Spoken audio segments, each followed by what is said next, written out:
Welcome to the APSCC 2021 webinar series. I'm Christopher Slaughter, your MC for the series.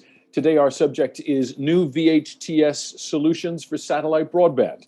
It's brought to you by Eutelsat today, so we're very grateful for their support and for their participation in the series. Eutelsat you'll be hearing from in just a moment, along with Viasat and Hughes, and moderator Tim Ferrer of TMF Associates. Be just starting in just a moment. Today, if you're interested in engaging with any of the participants on the chat, please do use the chat function and just ask questions that you might have. Those who are available will be able to answer as you ask, and if not, your question will be forwarded to them via email for response. So please do make full use of the chat function, and thank you very much. Enjoy the rest of the webinar. Welcome to this APSCC satellite webinar. This webinar is going to focus on VHTS satellites with a particular focus on three of the leading GEO players in that sector. I've got with me, I'll let the panelists introduce themselves in order. We've got speakers from Eutelsat, Viasat and Hughes. I'll start with Christoph, and I think the first question to all of you is really, talk a little bit about your VHTS satellite plans. What you've learned to date in your experiences in that development over the last several years, because all of you have had satellites for at least a decade in operation, albeit not in the Asia Pacific region. So, what have you learned to date? What are your plans for the future? And what are you most optimistic about in this sector? Christoph. Sure. Thank you, Tim. Good morning. So I'm Christoph Kels. I'm based out of Singapore, and I'm the CEO for Eutelsat Asia, covering Asia Pacific outside of China. So if we were to talk about Eutelsat and what we have done in the space of VHTS, first we started very strongly on HTS some years ago in 2010, mostly in Europe and in Africa, as you know. And it has been a big vector of growth for us, and especially in the broadband side of it and the consumer broadband part of it. And this is something that obviously will be accelerating when we will have launched at the end of the year our VHTS Connect that will cover Europe and Africa. Very much involved into this area because we believe, and COVID has actually been an accelerator of this trend, that the fact of not having broadband everywhere and in every rural areas to offer ubiquity of service has been obviously a big issue and a big hole that the industry has identified. And more than the industry, I think the governments have identified that there are significant issues in the current environment where people are operating or even learning and education out of homes. So I think the approach that we have had has vindicated us in the area that we want to invest. And just to name of two large contracts that my colleagues in Europe have signed recently, with Orange in France and with Telecom Italia in Italy, have shown that obviously they are growing this providing this ubiquity of service, especially in the current COVID environment. So this will start with HTS first, what we call Connect Europe currently, and it will move also into VHTS next year when we launch the service. So that's what we think is going to happen: more ubiquity of service, more the consumer in mind. And I think the industry has been very much a B2B industry so far. And I think what the VHTS, especially in the consumer broadband, will actually put more consumers in the middle of the equation than ever. And I think it will change a lot of paradigm in this area. Thanks, Christoph. Peter, I'll come to you next. Thanks, Tim. Peter Gervin. I'm based in Melbourne. I'm the VP of Asia Pacific for Viasat. Clearly for us, and I think it's been well known that the Viasat 3 constellation is the big thing for us. I mean, we term it a UHTS ultra high throughput constellation. So we have the three satellites currently under manufacture. The full constellation will be launched by the end of calendar year next year. So for us, the future is is becoming a global ISP and being able to address a large number of different verticals. So we're starting to see these different verticals. So as you drive the cost of bandwidth down, which has always been our goal, is to get the most economic bandwidth we can from a satellite, so from satellite services. So create these very, very large, very, very high capacity satellites, drive the cost of bandwidth down, and then it really opens up your markets with respect to the verticals that you can address. Clearly, the largest one for us, or one of the large ones for us that we've been very heavy in our announcements with Delta Airlines has been commercial aviation. So with global coverage, you get to put the same experience that we've been having domestically in the US and in Australia with Qantas onto the international fleets, and that opens up a really large opportunity, I think, right across the board. Other verticals, obviously into enterprise, and as Christoph said, residential. There's 3.6 billion underserved people in this world, so there's plenty of room and plenty of market for capacity. And so clearly, if you're driving, you need to drive the cost of bandwidth down to get into some of the countries with the lower socioeconomic style, lower socioeconomics. And then I think the other thing for us is this community Wi-Fi. So that enables you to move further into the value chain with respect to lower socioeconomics, where a number of different people are effectively sharing a satellite capacity rather than a direct-to-home residential model. So I think what we're seeing, or what we see our future is in all these different verticals: maritime, land mobile, commercial aviation, business aviation, obviously government, but also in direct residential, and then a lot more of community Wi-Fi, especially as we come into places like Asia and South America and Africa. Great, thanks, Peter. And Vaibhav, I'll come to you to wrap up. Yeah, thanks, Tim. My name is Vaibhav Vago, and I work with Hughes Network Systems. I'm the AVP for the Asia Pacific region. I don't look after the India or the China markets. For Hughes, we've been active from a very long time now in the high throughput satellite domain, both as a service provider in the Americas, as well as a ground system provider. So I come more from in Asia Pacific, serving the ground segment hardware requirements for the various satellite operators in the region. To touch upon our experience in Hughes, today we have a very large, close to 1.6 million subscriber base for consumer broadband, and we see that continuing to grow. I think the defining moment really for us is how the capacity demand keeps on increasing. And of course, customers continue to demand that at an attractive price point. So moving forward, the entire trend in satellite is to move towards these VHTS capacities so that you can get to an equation which makes it more effective to serve customers' capacity requirements. In Asia Pacific, I think it's a very exciting time for us here, because finally we see that inflection point where the market is looking for this capacity demand. More specifically, markets like Indonesia, we have recently, for the last 2 years, been working with the government, the Bhakti program, where we have lit up close to 5 different satellites, about 20 gigabits of capacity, using our ground system, the Jupiter high throughput satellite connectivity. We've provided for cellular backhauling, for internet access. Again, it's driven through Wi-Fi, pretty much a community Wi-Fi, but free service for consumers. And we've also been working with the various satellite operators in this region to provide different and serve different markets. So right from enterprise to broadband, cellular backhauling, and going forward, we also see a lot of demand coming in for the mobility sector.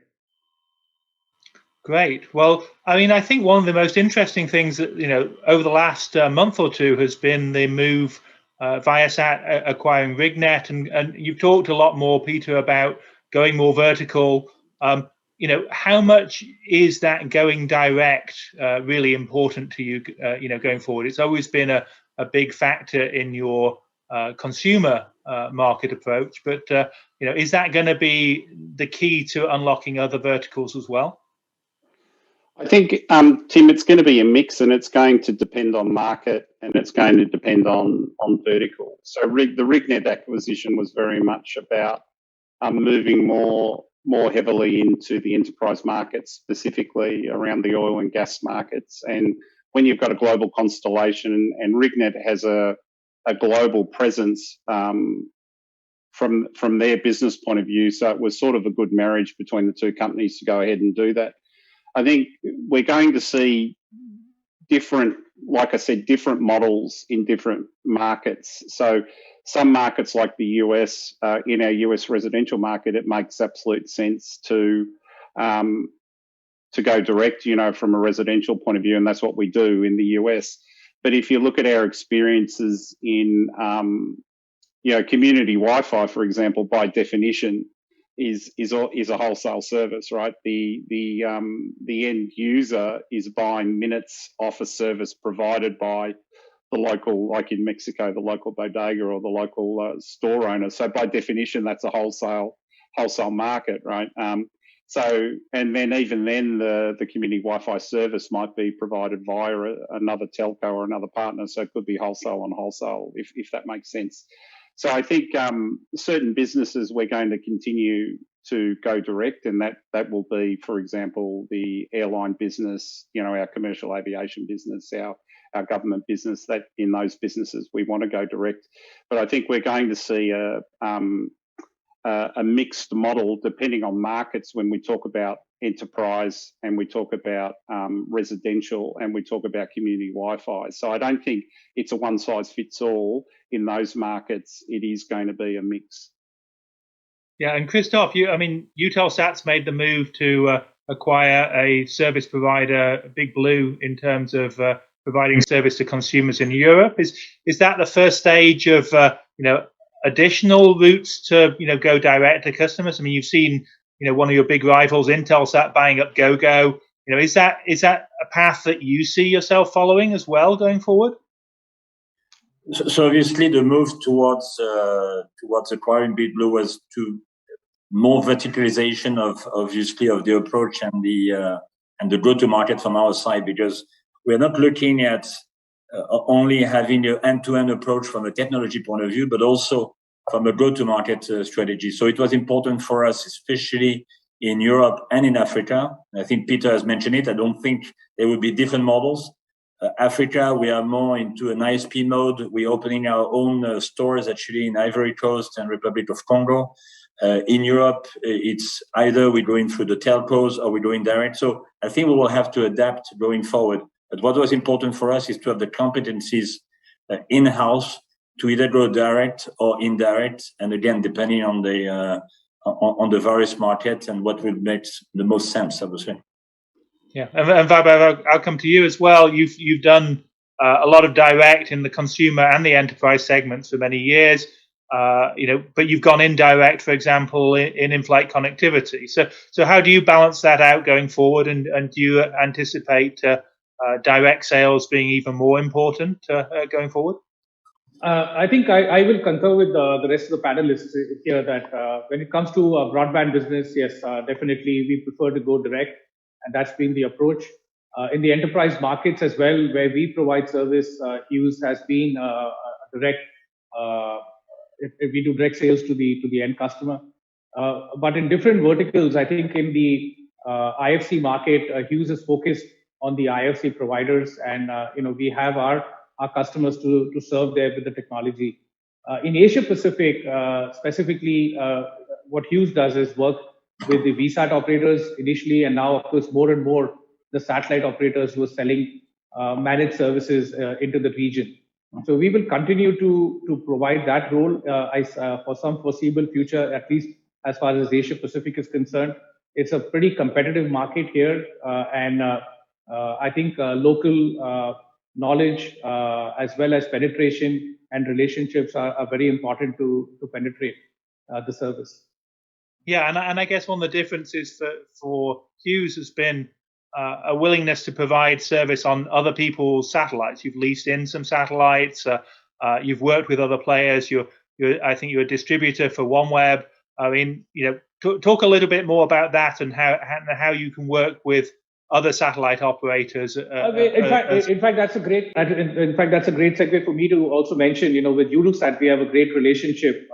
Wherein in Latin America, we are hosted on one of the Eutelsat satellites. So we are operating our services in Brazil and in Latin America on one of their satellites. So we really use that relationship. And then we're also working with Eutelsat closely in terms of enabling their services in Europe now and in Africa as well as a technology provider.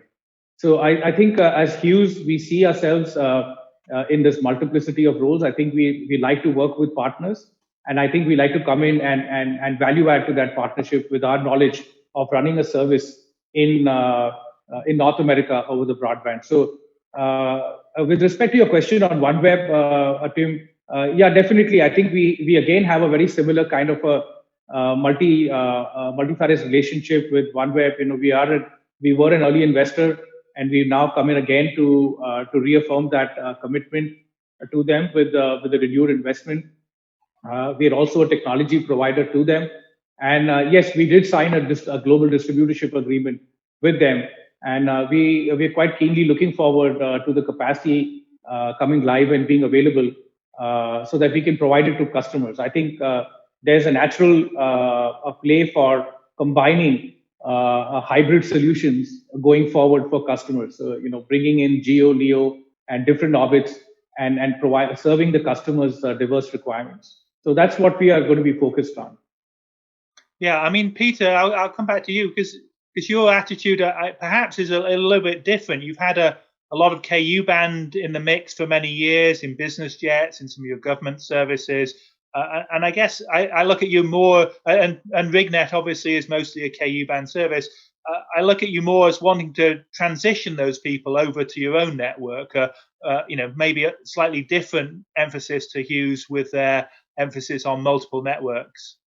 So do you want to just about that sort of, the thinking about that and how that appeals to customers, perhaps somewhat differently? Yeah, and I think to date it has been about how do we develop our businesses and how do we develop our verticals on the pathway towards the ViSat-3 constellation being available globally. Which is the UHTS Ka band satellite. So on that way forward with aviation, for example, we have a KU Ka solution where we have agreements with KU operators so that we can operate internationally on the way to the ViSat-3. We in other markets like the other gentlemen have said, we have a long-standing arrangement. We utilize the NBN satellites, for example, for the Qantas domestic commercial aviation service. We operate a lot in Brazil in partnership with Telebrás. And we've just recently finished the acquisition of the remainder of the Ka-sat satellite over Europe. So a lot of these activities, and the RigNet acquisition falls into that, is about starting to get a head start on our vertical development and really solidifying that prior to the ViSat-3 constellation being available after the Asia-Pac satellite launch and after its service launch. So we are doing things like that, best available network in our government side of the business as well. And so this is about how do we continue, how do we grow? And we're very vertically integrated. We do everything from the R&D ourselves all the way down to the direct sales. So how do we continue to develop our markets? How do we continue to expand internationally whilst we're still developing the constellation? So that's where a lot of that has come from, Tim. But over time, once the constellation's up, like I said, launched, the entire constellation will be launched by the end of next calendar year. Then we'll be, very much moving towards, largely Ka only. Yeah. Christoph, I'll come over to you. I mean, you obviously have a mixture of some KU and some Ka satellites. You've ordered some big KU satellites in the last year or so, as well as the Ka satellites that have been under development. So how do you look at the mix going forward? Is it going to be a mix of both, indefinitely? Is it going to be some KU for certain applications? Is it and KA for others? How do you determine which one's the best solution for your customers? So I think we are spending a lot of time with our customers to understand also their needs going forward, and I think it's very important for us to anticipate on this side. But definitely a move, a big focus on consumer broadband, and a mix, obviously, on the mobility side, and that's basically where we're going.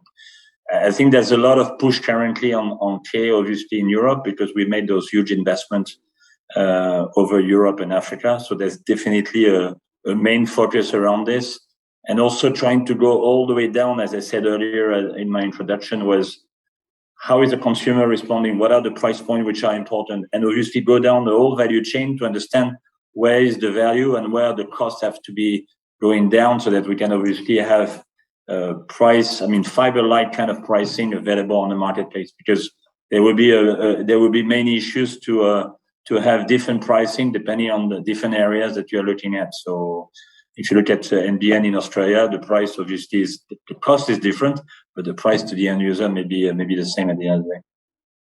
Yeah, I mean, one of the differences, I guess, Viasat's obviously got this approach of doing everything sort of uniform and global. When we get there in a year or two's time, you've obviously had a very much a bigger focus on Europe and Africa as your core markets. Do you feel the need to expand to the same degree in other parts of the world? Does that mean that you have to focus on enterprise and consumers on that sort of more regional basis, and therefore you're not going to be as much into, say, mobility as a Viasat that can provide that global service? I think as far as the consumer broadband is concerned, beyond obviously Europe and Africa, we are currently exploring Asia, but it's a market which is a bit fragmented, as you know. There's definitely markets that make sense from this perspective, which are obviously Indonesia, but there's already as Vaibhav mentioned earlier, there's this big battery project. How much more will they need in terms of capacity is something that is interesting to identify. I don't think the rollout has been smooth. I think has been a bit hindered by COVID. But if you look also at the Philippines, when you know that 40% of the country is not covered by internet, and you have 25 million people potentially that will be interested to have consumer broadband and so on. So these are things that we are currently exploring, but based on our experience of what we see in Europe and in Africa, again, the go-to-market strategy and the distribution strategy is as important as the technology that we are selecting. So we spend a lot of time really identifying everything that can be done on this value chain now. Yeah, and Vaibhav, I mean, you obviously have these big Ka band satellites in the particularly with a focus on the Americas at the moment. How do you piece together something more global, or do you think a multi-regional approach is the best way to go, identifying the pockets of demand?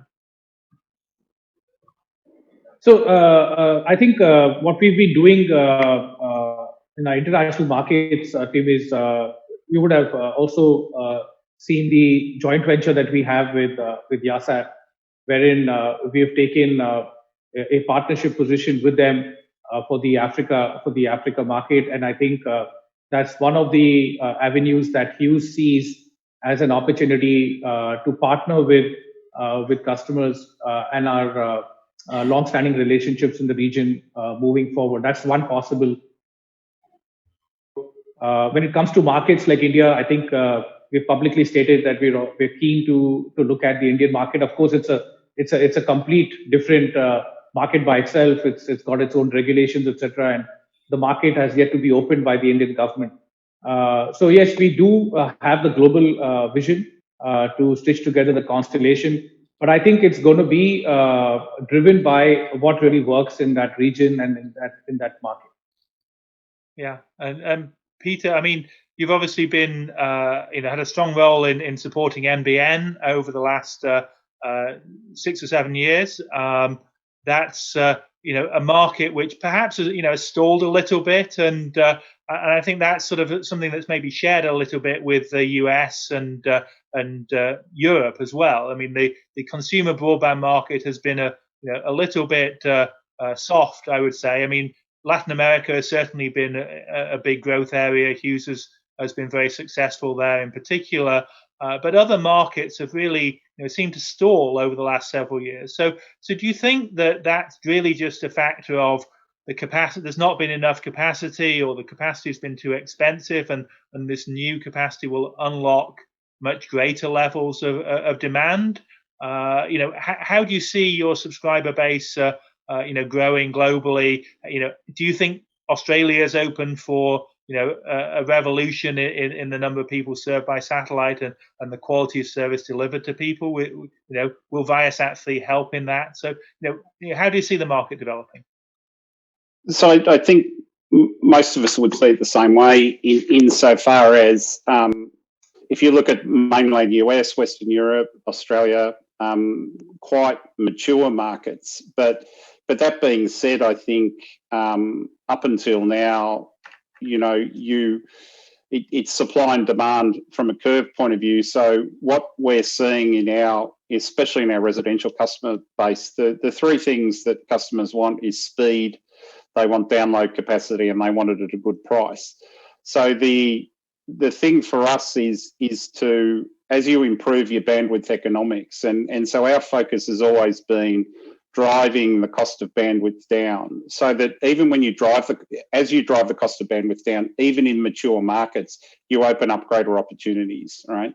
So you have even better opportunities in underserved markets, but even in your well-served markets like Western Europe or the US or Australia, if you continue to drive your bandwidth costs down, and I echo Christoph's comments earlier around our competition is the landline operators. If you can get down to landline-like prices, it opens up a whole bunch of different opportunities even in the mature markets. Now, to date, we haven't the satellite industry as such hasn't been competitive against things like HFC or fiber. But in the US, for example, we are very competitive against DSL, for example. So when you look at the marketplace, and it all comes down to economics and what's your competing technologies, right? And the competing technologies for us are, like Christoph said, landline, but it's also the mobile operators, right? So how do you because there's a lot of replacement going on in the marketplace in Australia, mobile subscriptions are being used to replace landline subscriptions, especially with the millennials. So as you drive your cost of bandwidth down, you open up the market because you're moving down that cost curve. So our philosophy has always been drive the cost of bandwidth down, put up bigger and bigger satellites for roughly the same price, and get your cost per bit down so that you can satisfy the three things consumers want, and that's speed, download capacity at a good price. Now, if you then continue to drive your bandwidth price down and your costs down, it opens up your markets where the socioeconomics aren't as good. So you can get into the markets where the household annual incomes are lower, and you can go direct to more homes. But also, if you have a community Wi-Fi model, you can get into a position where you're sharing a service amongst, say, 100, 200 people, like we've been doing in Mexico, and we're starting to roll out now in Brazil. So I think, so for us, the imperative has always been, if you want to keep playing in the markets, we have to, as an industry, we have to keep driving our cost per bit down, because guess what? That's what the mobile operators are doing. That's what the landline operators are doing. They're all driving their cost per bit down. They're pushing more and more capacity onto either 5G, using the same spectrum, same cost, pushing more and more capacity onto the technology at a lower cost. And we need to keep doing that. And these guys, we're all taking these orders of magnitude steps in increasing capacity, reducing costs. If you don't do that, satellite will be a niche and you'll get left behind. So we have to keep competing against DSL, fiber, HFC, 5G. This isn't a satellite war. It's a telecoms war, right? So it's about competing against our competitors, like Christoph said. our competitors aren't each other. There's more than enough to go around. Our competitors are the landline guys and the mobile operators, right? Yeah, I mean, Christoph, you obviously are getting in a big way both to Europe and Africa, and Peter's sort of talked about these mature markets where yes, you need to improve things, but there may it may come through increasing ARPUs rather than, for example, the number of customers. How do you prioritize between those two markets? Do you think Africa is really going to drive that business as much as Europe can? Do you think it's really about pushing up the ARPUs in Europe, with existing subscribers in the same way as Viasat's been very successful in the US? How do you prioritize amongst the developed versus the developing markets?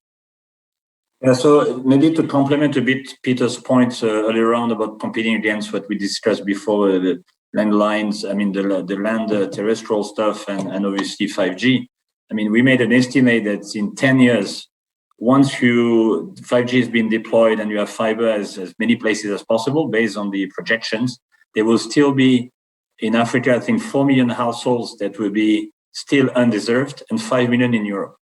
So, which means that the addressable market is quite significant, obviously, to go into this area. And I think we need to go after those areas. Africa is obviously a bit more difficult because the go-to-market again strategy is a bit. We are exploring different ways. As told you, we have opened our own stores called Connect because everything now is under the Connect brand as far as broadband is concerned. So we are looking at ways, and obviously Peter mentioned community Wi-Fi, and we call it Wi-Fi hotspot on our side. So these are areas that we are trying to look into. But again, we tend also to spend some time on how much is going to be the SAC, the subscriber acquisition cost. How can we get the modem down price-wise? And because the volume will be much wider and so on. How do we get all this cost down on top of obviously the satellite communication cost and so on? So it's really a battle against how do we get the cost out of the equation as much as possible to address as much as quickly as possible and deploy in those areas. But we are focused in Europe on the 5 markets, which would be obviously the UK, France, Germany, Italy, and Spain. And I think we have 39 countries in Africa that we will be focusing on as well. Great. So, Vaibhav, I mean, Hughes has seen a lot of its recent growth coming from those middle-income countries in Latin America, much more so than the US. What are your takeaways from that, and what lessons can you apply from that to, the Asian market as that develops? I think the biggest learning really has been that whatever we learned in the North American market, which applies to the distribution, the provisioning of the services, or understanding where the demand is centered, pretty much holds even in the Latin American markets. And that's one of the reasons why we've been able to rapidly be successful as we've introduced services there. We've also learned that affordability is very important in these markets. And I think that's going to be a very, very similar theme in Asia Pacific. At the end of the day, I think the telcos that we are trying to compete with, as Peter and Christoph have said, are really serving a demand market. And that demand market, there is in Asia Pacific a great question around affordability. So the pricing equation really comes out of in terms of positioning the right kind of service packages, the right kind of broadband packages, and packaging to the subscribers.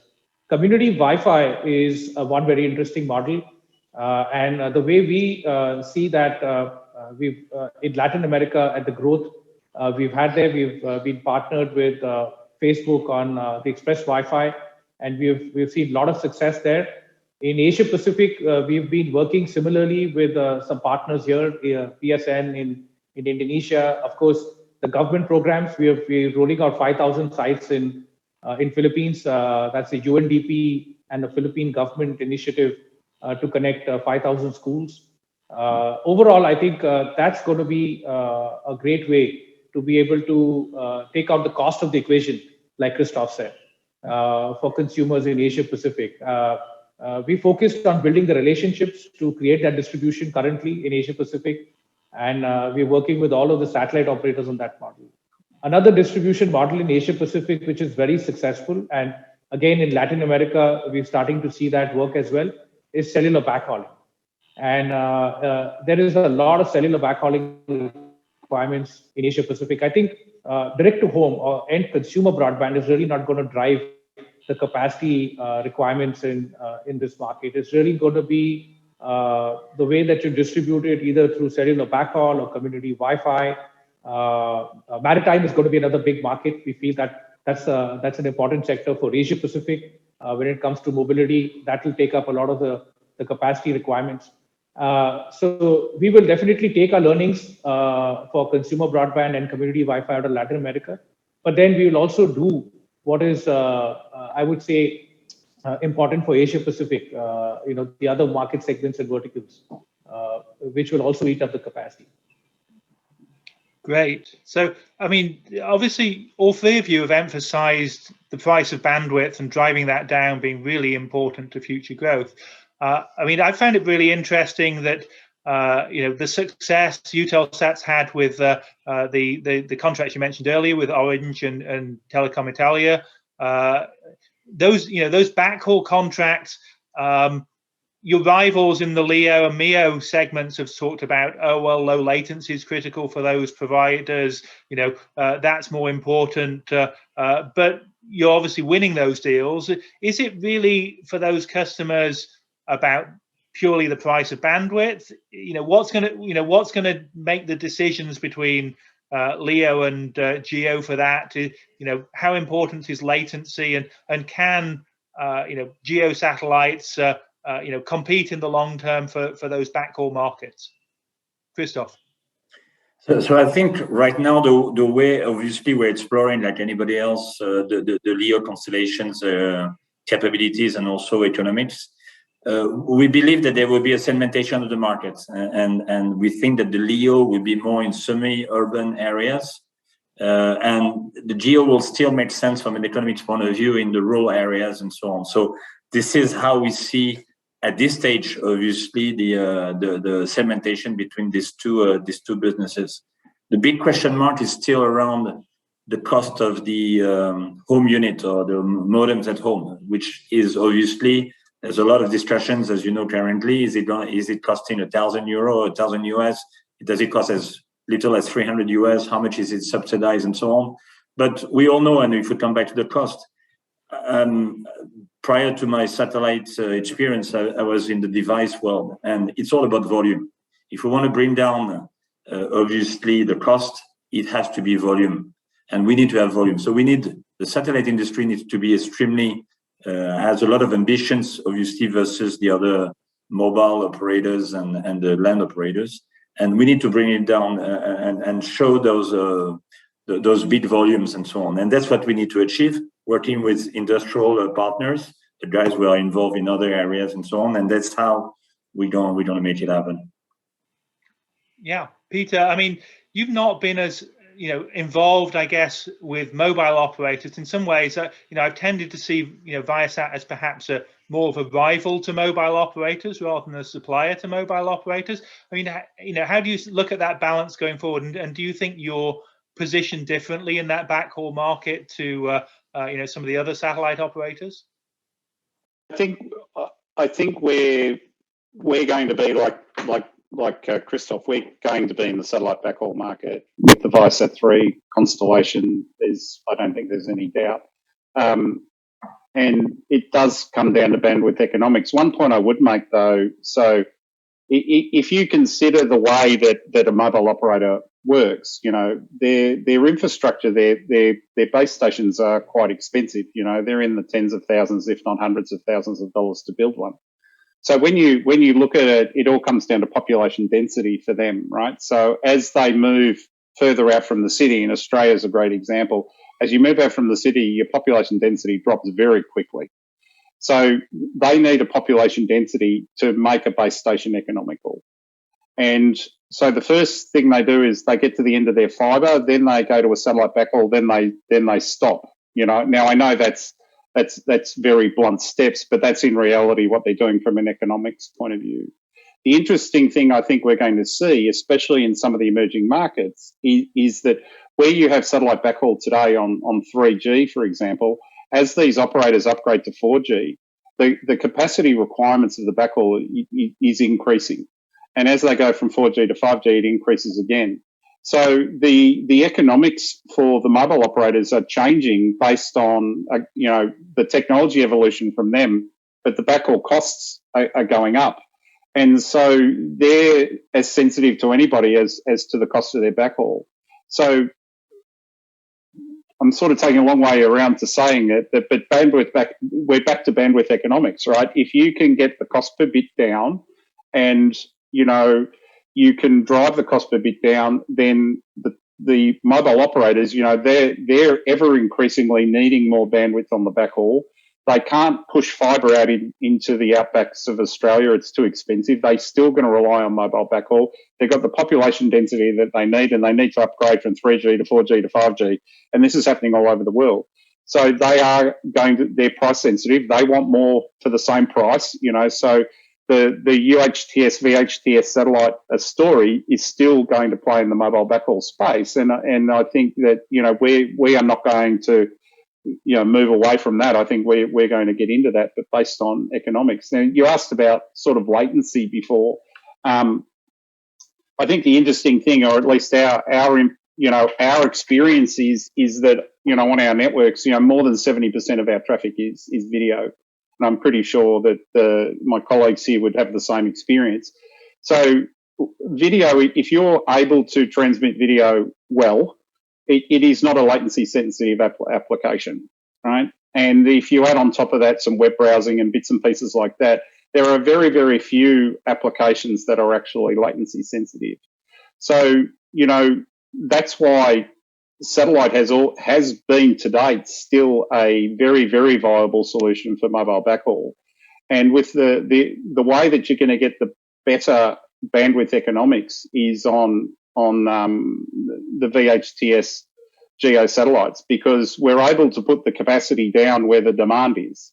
And so I think it is going to come down, like Christoph says, what are the economics of the other solutions and how do they play out? And, is latency critical? And if it is it at a price premium or not? Is it at the same price as what the VHTS? So it's going to be, it's truly just going to be a basic value proposition. How much is it going to cost, and are the attributes worth it, whatever those attributes are? Right. I mean, that raises an interesting question in my mind about, where does one place these community Wi-Fi hotspots? Or, is it inevitable that those are going to be outside the, 3G and 4G mobile networks? Or are you going to be in competition with mobile networks, or really fill in the gaps beyond where they can reach effectively with high-speed data? If I could go first, to date, in Mexico, for example, and where we're in South America, we have been in the uncontended communities. So we have basically just picked the places where there is no mobile. And so what that means is, like I said, you go down a population density sort of graph. Here's mobile in the high density, here's mobile with their fibre backhaul. As you move out into lower density populations, here's mobile with satellite backhaul. But as you go out to past a certain breakpoint, the mobile operators say, I can't recoup my capital costs because my ground station's too expensive. And that's where community Wi-Fi or Wi-Fi hotspot, like Christoph is saying, the capital cost of that equipment is so low that you can be in a lower population density area and still make money. And you're effectively aggregating ARPUs off, say, 100 people onto one service. So instead of having a direct a direct satellite connection to one residential user with an ARPU of X, you've now got 100 people contributing to the ARPU of that Wi-Fi hotspot or that similar capacity. I guess that's sort of what I was getting at with this suggestion that maybe some of these satellite provisioning might be a little bit competitive to a mobile operator in some circumstances. I mean, Vaibhav, is that the way you've deployed, these community Wi-Fi hotspots as well? Has it been purely in the uncontended areas where the mobile operators don't go, and or are there going to be models in the future where the working with mobile operators to extend their networks is as good or a better business with small cells and things like that as providing a pure Wi-Fi based solution? Yeah, I think what I feel what we've been doing as of now, to start with the first question, is definitely it's a low-hanging fruit to go and serve as an ISP areas where there is no coverage. And typically, the coverage that you get out of these community Wi-Fi spots is about 100, maybe 150 meters. And we typically target places which typically would have maybe 200 people or 500, up to maybe 500 people in a village. And we see the take-up rates are very, very strong in most of these communities. But we've also have experiences in places which are underserved. And we see that there are pockets of demand. They are a little harder to, I would say, identify. They're not so easy to understand or identify. But we work with the last mile distributors to identify sites where such demand is existing. So for us, as we saturate the low-hanging fruits, or I would say the rural markets for community Wi-Fi rollouts, I think there will be an appetite with capacity available to put it in places where there is a gap, where you get service, but it's more feels like it's a 2G or a 3G service. It's not really 4G. And I think there are many such places, even though there is coverage, but really it's very spotty, or the coverage quality is very low. So definitely community Wi-Fi will grow in there. On the move towards supporting mobile operators on adding up capacity, what we're looking at is this whole movement towards open RAN and open platforms and open systems is going to be a very key defining moment. We're already looking at doing various trials to see how we can use LTE to kind of maybe expand that coverage for 150 meters to a much more wider space. With Open RAN and open systems coming in, it opens up the possibility to teaming up with mobile operators to look at that market as well. It will take a while maybe for those models to emerge, but I think the technology is already there today. The demand is there. I think it will be about striking the right relationships and getting that to play going forward. It will be very interesting for sure. Yeah, I mean, Christoph, maybe you can talk a bit more about how you expect Orange and Telecom Italia to use your capacity. Is it going to be backhaul for base stations? Is it going to be community, small cells? Is it going to be direct to user solutions? I mean, all of those are, I guess, in some ways are possibilities. But are there any decisions, or are people going to sort of try it out, and see what they can do best with it? From my understanding, and this is something which is still being, those three areas are being investigated. But what I know is that we will do most of the backends role and providing the services on behalf of Orange, but Orange will use their marketing might to obviously go and market the service. So it's very much into I will say a partnership that we're having with them.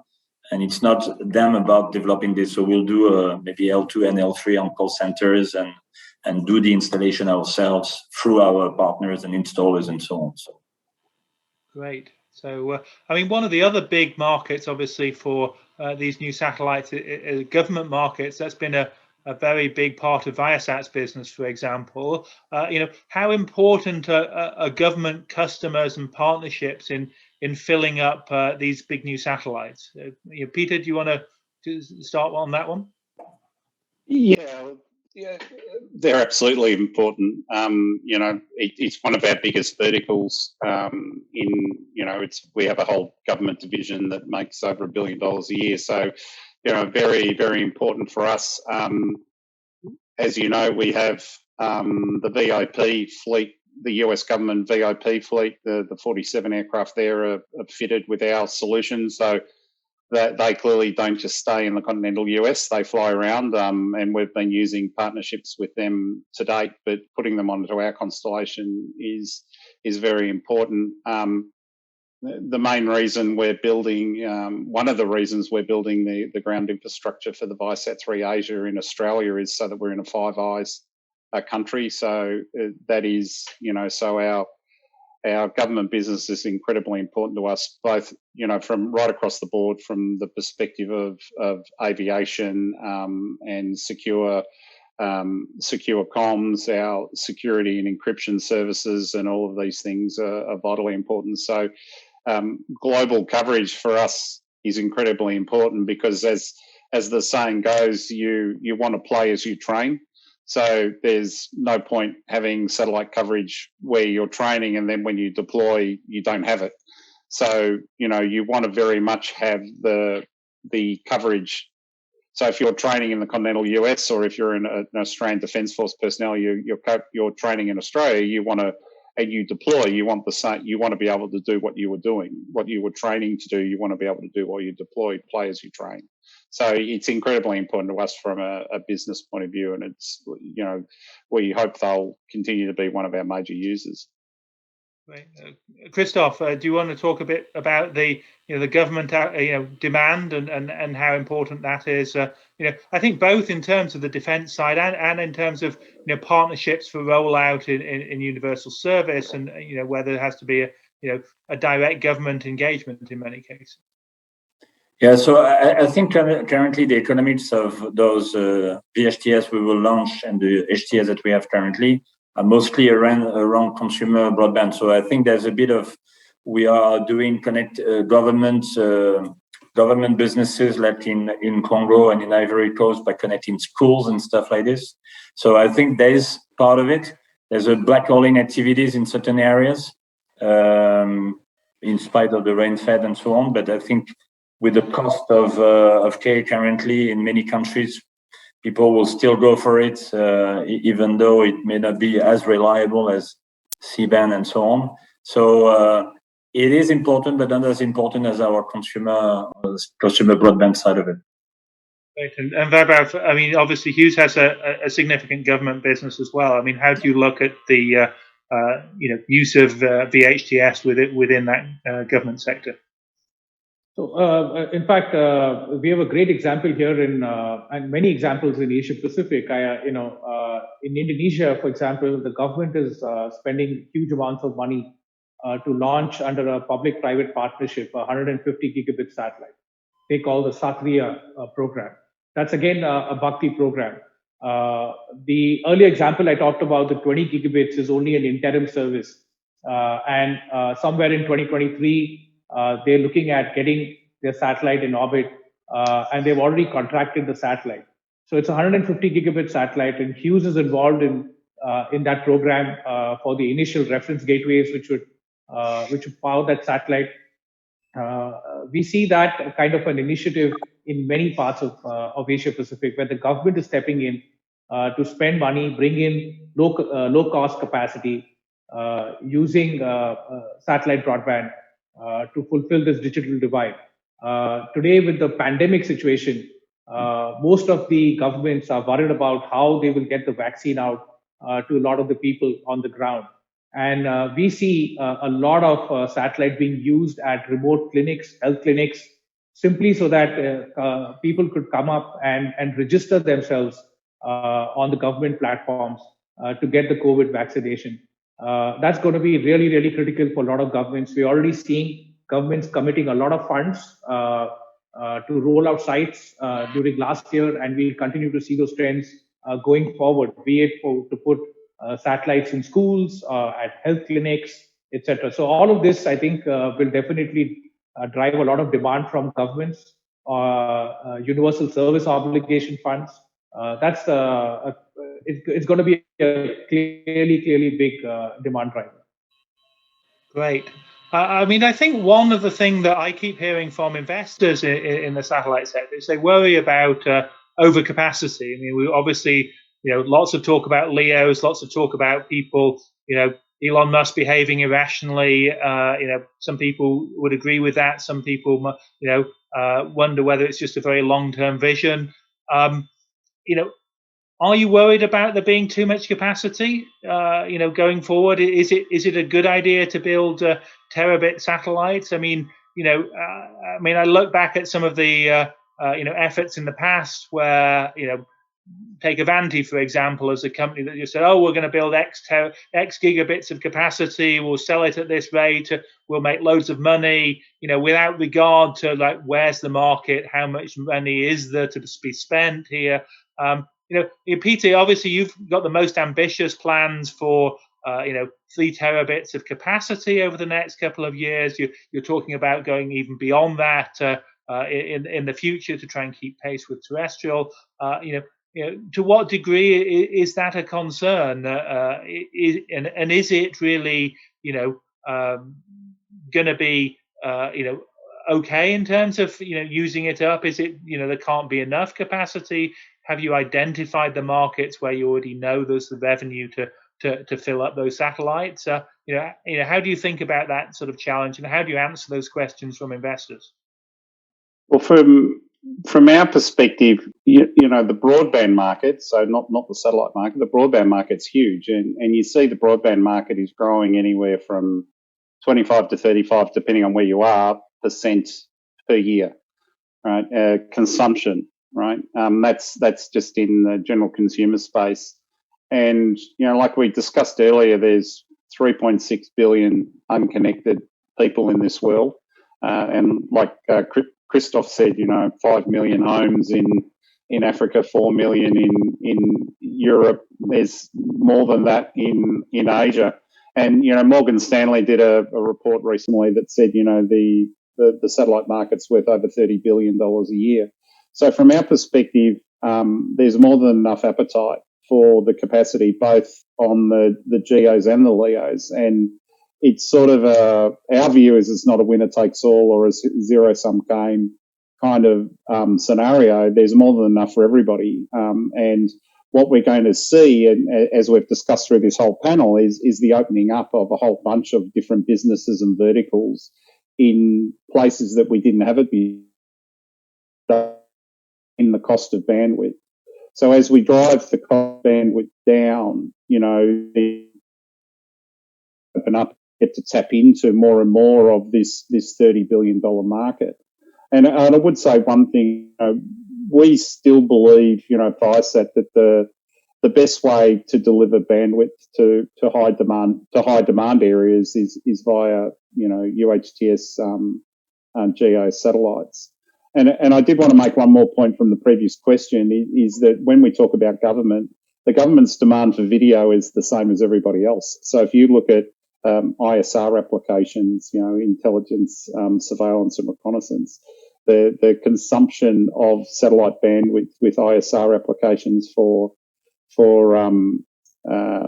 with video is going up like everybody else's consumption of video. So the government's appetite for, I'm talking now more defence rather than government provided services, USO style services, their demand is growing.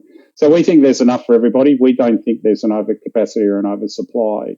And in fact, we believe that there's more capacity required, which is why we're moving on after this constellation to our Viasat 4 constellation, which has even more capacity. Right.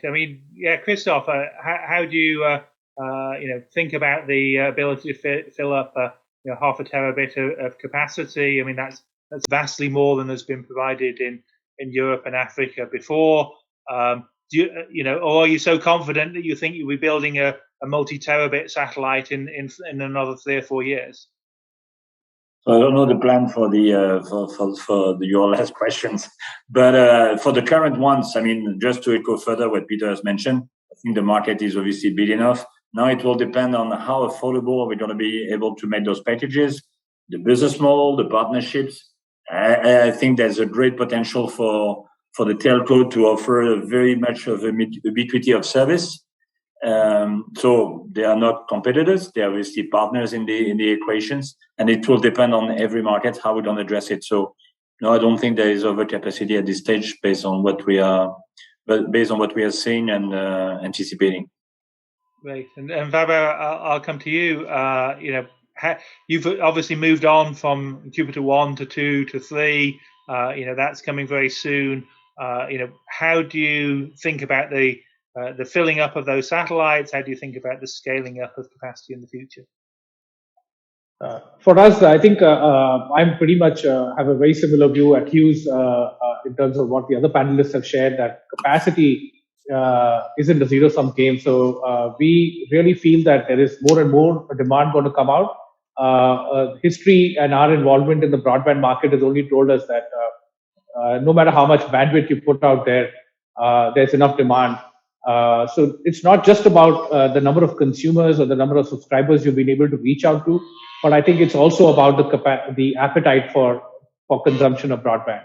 Globally, I think the amount of broadband usage is just going to scale up.